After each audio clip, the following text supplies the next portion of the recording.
Abyss Order. Enemies of the human race. Even the underground networks rarely come across any information on them. With that said, it was a bit of a hassle, but I managed to dig up a few clues. Really? That quickly? You really are well connected, Master D. Luke. Come to think of it, Mr. Big Animo God Barbados, why exactly do you need the help of mere humans? How do I put it? The Seven, as people now know them, were once known as the Seven Archons. Each Archon presides over their own part of Teyvat. That is the role the Archons play. Only in performing this duty can we attain power. But I don't like the idea of ruling Mondstadt, and I don't feel Mondstadt would really like it either. Go forth and establish a city of freedom without rule. We have not forgotten Barbados's wish for Mondstadt. Jean, you're such a devotee. Maybe someone got a little too free and is just too lazy to care. However it may have come to be, I haven't been back to Mondstadt for an extended period of time. Without a doubt, I am now the weakest Archon among the Seven. Aw, you flatter me. Oh, such a humble god. Is it a blessing or a curse? But we digress. Let's get back to the topic at hand.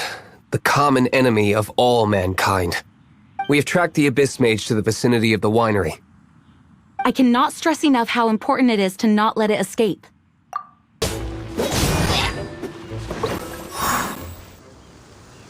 Huh? What's this? After the Abyss Mage was defeated, a certain energy dispersed from its body. It seems that energy was being used to cut off the connection between me and Dvalin. Huh. Do you know of Stormterror's Lair? Of course. I believe the people of Mondstadt all know of it. After Dvalin woke up, he took the ancient ruins as his lair. As it was with the storms that previously cut Mondstadt off from the outside world, the entrance to the ruins is also sealed by a special barrier. But now, as the energy dispersed from the Abyss Mage, I was able to read the rhythmic flow of how the barrier's magic was woven. I must admit, it sounds even more horrendous than a chorus of hilly churls. But it should be enough to let us break through the storm barrier and reach Stormterror's lair. Which means we're going to confront Dvalin? I'm fine with that. Jean is the one who wishes to avoid any direct confrontation. No. When there are no other options left, it is my responsibility to alter our course of action. If slaying him is our only choice, I will gladly become the knight that leads the charge. Fortunately, we have yet to need to go that far. By that, you mean... I mean that the Holy Liar is not our trump card. Our real trump card? The Traveler, of course. The Traveler? Correct. But you have a much more precious forte. The impurities in the tears and the curse that binds Dvalin belong to the same maleficent power. Which means... You tone-deaf bard! Don't you see how crazy this is? You've seen what Dvalin is like when he's ticked off. She'll be swallowed whole before she even gets to lift a finger. Hey. Nice plan. Worth a shot. I am with you, Honorary Knight. Oh, so we just need to fight monsters from the Abyss and a dragon. No pressure or anything. Humans aren't without their strengths. Let's go. And so, epic actions of brave heroes finally leads to this 11th hour. It's a storm barrier. It looks so dangerous. Leave it to me. Although this wooden lyre is all I have. I don't need the lyre to break through this kind of storm wait, what is that? Enemy attack! Prepare yourselves! The hilly trolls usually do not venture into areas with high elemental concentrations. It puts a heavy burden on their bodies. The Abyss Order must be manipulating them behind the scenes, yet they shouldn't have been able to determine that we would come. They're presumably spreading their forces to halt our plans. Without further ado, I suppose I can play faster if my only audience is the wind.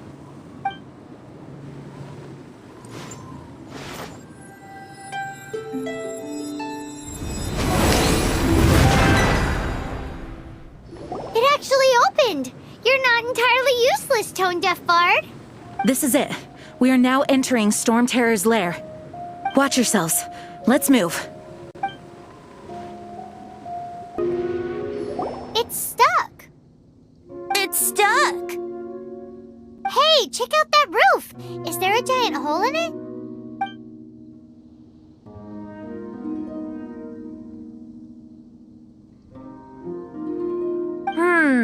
I suppose we could make use of that wind current. Let's make a detour then. Heading up. Let's make a detour then. Heading up! Oh, we can't advance any further. The ruins seem to be guarded by ancient seals. Is this the work of Dvalin? No. These ruins were once part of an ancient city. Dvalin just happens to be nesting in these ruins for now. These ruins even predate the existence of the Four Winds. Mondstadt is a city without a ruler. However, before it was ruled over by a tyrant. Anyway, I'll sing you that story when we have a chance in the future. The markings on this seal. If my archaeological knowledge is not mistaken, this appears to be a light.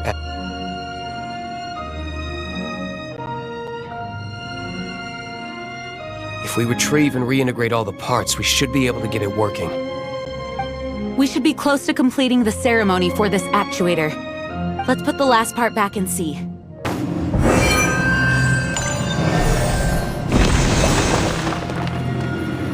Looks like we're right. There are 3 more halos circling the tower. Which means there are 3 more corresponding light actuators to activate. I can see one from here. The rest must be scattered within the ruins around here. Let's go find them. Why did Dvalin pick a place filled with puzzles and seals as his lair? Doesn't he get annoyed coming back home? He doesn't walk in. He flies in. You do have a point.